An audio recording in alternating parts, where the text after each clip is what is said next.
In a small semi-basement apartment in Seoul, the Kim family does their best to survive. Father Ki-taek, mother Chung-suk, daughter Ki-young, and son Ki-woo work folding pizza boxes for a very low wage and struggle to make ends meet. This makes them go as far as using their phones next to the bathroom window to be able to steal Wi-Fi or keeping their windows open for the fumigator's poison smoke to enter the house and get rid of the bugs, even if they end up breathing it too. One evening, they're visited by Min Hyuk, a friend of Ki-woo's that brings them a scholar's rock from his grandfather's collection, meant to be an amulet for wealth. He also brings Ki-woo a work opportunity. Since Min Hyuk will traveling abroad soon, he wants Ki-woo to take over his tutoring of the daughter of a very rich family.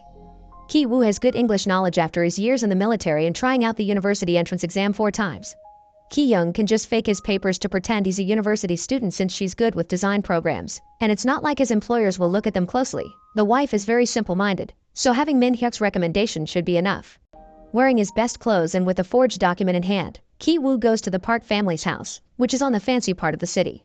After being allowed inside by the housekeeper Guk Moon Gwang, he's interviewed by Choi Yun-gyo, also known as Mrs. Park. Just as predicted, she barely looks at the paperwork and trusts Min Hyuk's word, but she wants to sit through the first lesson to check Ki-woo is a good, proper man.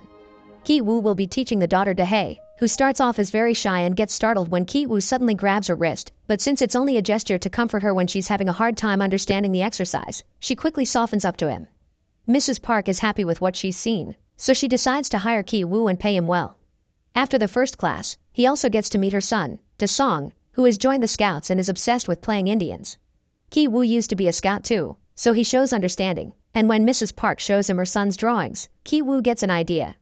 He begins talking about Da-song's art as if it was truly a masterpiece, and when Mrs. Park mentions she needs a new art teacher because none of the previous ones lasted more than a month, Ki-woo recommends his cousin's classmate Jessica, a highly qualified art therapist. In truth, he's talking about his sister, who also shows up the next day for an interview while pretending to be this Jessica teacher after just having read some stuff about art therapy and psychology online. While Mrs. Park talks to her, Ki-woo tutors Dae, who is jealous of Ki-woo being friends with the art teacher. Ki-woo assures her he isn't interested in her, then the two of them kiss. Back to Ki-young, she convinces Mrs. Park to let her give Da-song his first lesson alone, and by the end of it, she impresses her by showing her how well-behaved her son is now. She also shows Mrs. Park signs of trauma on Da-song's paintings, mentioning an incident he went through during first grade. Convinced her son needs art therapy, Mrs. Park hires Ki-young under excellent pay. Later that day, she also meets the family father Park Dong-ik, who offers his chauffeur Yoon to drive her home.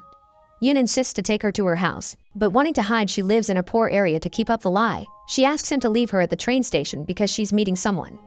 During that trip, Ki-young gets an idea and takes out her panties to hide them in the car. The Kim family begins eating better thanks to their children's new salaries while planning their next move. Meanwhile, Mr. Park finds the panties in the car and thinks Yoon has been taking lovers in the vehicle, possibly even consuming narcotics as well because no one in their right mind forgets their underwear in a car.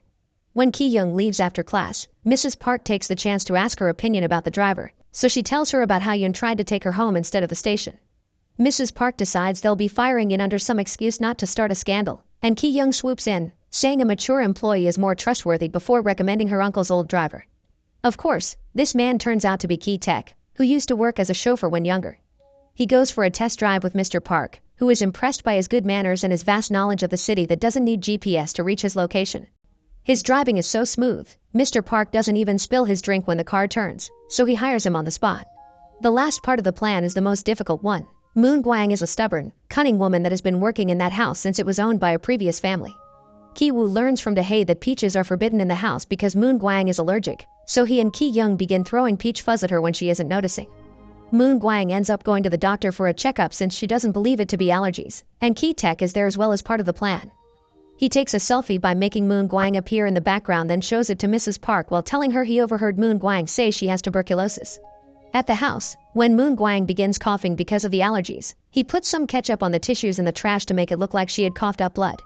Ashamed to have a sick employee in the house, Mrs. Park makes Ki-taek promise he won't tell her husband about it, then fires Moon Gwang under some excuse, telling Mr. Park she quit.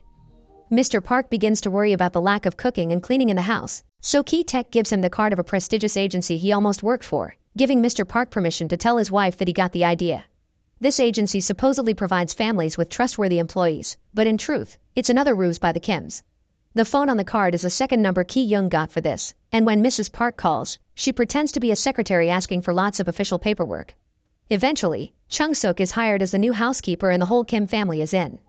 Song notices they all smell the same, but they realize it isn't the soap, it's the smell of their old cheap apartment.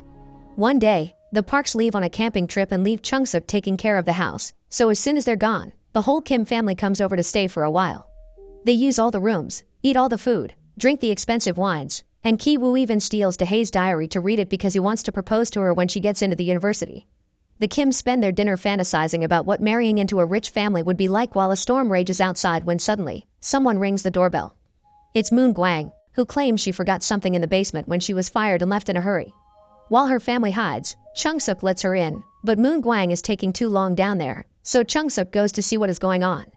She finds Moon Gwang trying to move a cupboard, so she helps her, revealing a door behind it that takes them to an underground bunker created by the architect and previous homeowner. Moon Gwang's husband, Oh Gun-se, has been living there for years, hiding from loan sharks. Moon Gwang helped him move there when the previous owner left and the house was waiting to be sold, and the Parks never learned about the bunker.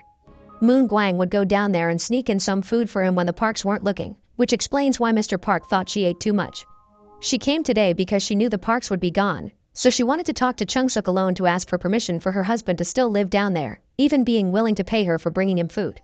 Chung-suk refuses to accept this and takes out her phone to call the police, but at that moment, her family slips off the stairs while trying to spy on them. Moon Gwang wastes no time and records them with her phone, capturing on camera the fact they call each other family names. Now Moon Gwang and her husband have control of the situation, threatening to tell the Parks of their ruse if the Kims don't do as they say. They all go upstairs, where the Kims are made to crouch in a corner while Moon Gwang and Gun-se enjoy the house. Moon Gwang even calls them out for being pigs and making a mess in the living room, because when she and her husband used the house when the Parks were gone, they would always be respectful of the architect's artful touch. While she's giving them such a speech, the Kims take the chance to tackle the couch and wrestle the couple on the ground for the phone. Ki-taek grabs Gun-se and Ki-young drops a bunch of peaches on Moon Gwang to knock her out while Ki-woo takes the phone to delete the recording. Suddenly, everyone freezes when they hear the house's phone ring. Chung-suk picks it up and is shocked to hear Mrs. Park asking her to get dinner ready because they're coming back earlier since the storm made it impossible to keep up a camping trip. As soon as she hangs up, the entire family jumps into action. Chung-suk begins cooking. Ki-taek takes Gun-se to the basement and ties him up. Ki-young hides the trash under the furniture, and after taking an unconscious Moon Gwang to the basement too, Ki-woo goes upstairs to return the diary. The Parks return right at that moment, so Ki-woo hides under Daehae's bed and Ki-young rolls under the table. Moon Gwang wakes up and tries to escape, but Chung-suk pushes her back into the basement, making her fall and hit her head. Ki-taek drags her unconscious body to where her husband is hitting his head against the light switches while following a Morse code guide he's pinned on the wall. Since Song is a scout, he hopes he will see his message one day, but Ki-taek finds the idea ridiculous before tying him up to a pipe and leaving. Upstairs, while having dinner, Mrs. Park tells Chung-suk about Song's traumatic first-grade experience. One night, the boy sneaked into the kitchen to steal his birthday cake and saw a ghost coming from the basement, who was actually Gun-se. This caused him to have convulsions and foam at the mouth, and this is why he's been going to therapy since then and they're never home for his birthday. Meanwhile, Ki-woo is almost found under the bed by Daehae, but luckily, she picks up her dog and doesn't look further under the bed.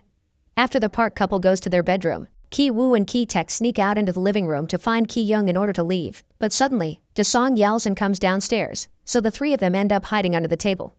It turns out Song wants to camp out in the garden under the rain and his parents let him, deciding to sleep on the couch to keep an eye on him. Now the Kims must listen to the Parks complain about their smell and get frisky with each other. When the couple is finally deeply asleep, the Kims get out of the house and run under the rain towards their neighborhood, which is getting flooded with sewer water. Their apartment is flooded as well, so they retrieve as many belongings as they can before leaving to spend the night in a local gymnasium that opens their doors to poor people that have lost their homes to the storm. Ki-woo has brought the Scholar's Rock with him, and he hugs it while he sleeps because he's upset to hear his dad doesn't have a plan to deal with the problem they left in the basement. Back in the bunker, Moon Gwang dies from the concussion she got earlier, and Gun-se tries to send a Morse code message with the lights asking for help. Song sees it and deciphers it, but it's nonsense. Gun-se isn't in his right mind to spell correctly and only ends up with a bloody forehead. The following day, Mrs. Park decides to throw an impromptu party for Song's birthday, and the Kims must put up their best friendly faces even when they're actually feeling devastated after losing their home. Chung-suk must cook and prepare the tables outside. Ki-taek must drive the parents around to buy all the party supplies while they keep making faces at his smell, and the siblings must put up their smart teacher personas since they're invited to the party as very important guests. During the party, Mr. Park and Ki-taek dress up as Indians because they're planning to make a whole act for Sun to save his cake. After spending some time with Daehae, Ki-woo takes the Scholar's Rock and goes down to the basement, where he's jumped on by Gun-se, who somehow has managed to free himself. After stopping him from fleeing with a cord around Ki-woo's neck, Gunsei knocks him out with the rock, then leaves the bunker, grabbing a knife from the kitchen on his way to the garden party. Seeking to avenge Moon Guang, Gunsei runs out and stabs Ki Young. Da Song begins having a seizure as soon as he sees him, while Dahei finds Ki Woo's body and carries him out to ask for help. Ki Tek goes to check on her daughter, trying to keep a hand on her wound to stop it from bleeding, while Chung Suk jumps on Gunsei and kills him with a barbecue skewer. Mr. Park doesn't care about any of his employees, he just wants to take his son to the hospital, so he demands Ki Tek to drive him. But Ki Tek doesn't want to leave his family behind, so he throws the keys at him so he can drive himself. The keys fall on the grass, and at that moment, Gunsei falls on top of them. Mr. Park goes to retrieve them, but even during such a deadly emergency, he covers his nose while moving the body. Enraged by such a despicable act, Ki Tek takes the knife and kills Mr. Park before fleeing the scene. Weeks later, Ki Woo wakes up from brain surgery. The injury and the procedure have left his mind in a delicate state, so he can't help laughing through all the things that proceed to happen to him. Finding out his sister is dead and his father is missing, getting arrested, being put on trial for fraud, being allowed to leave on probation because of the traumatic incident that they aren't charged for because it was on self-defense. He only stops laughing when he sees the news report recording the now empty house, making everything that happened feel more real. Neither he nor his mother knows where his father is, but the detectives keep on tailing them for a while, thinking they may take them to him. Months later, after the news finally moved on to other subjects and the cops don't follow them anymore, Ki Woo goes up the mountain and spies on the Park's house, which is now occupied by a German family that bought it because they didn't know its history.